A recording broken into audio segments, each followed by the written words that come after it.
আমার কিছু বলার নেই। অনেক পড়ছে।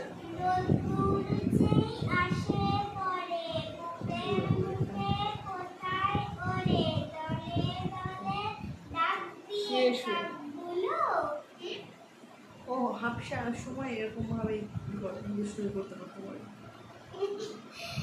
তো ভাই ভাই আমার কিছু বলার নেই। তো আমি এখন স্নান করতে এবার সত্যি যাচ্ছি,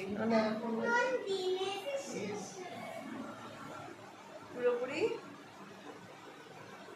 সরি গইটা উল্টো দেখাচ্ছে। খাবো টাটা।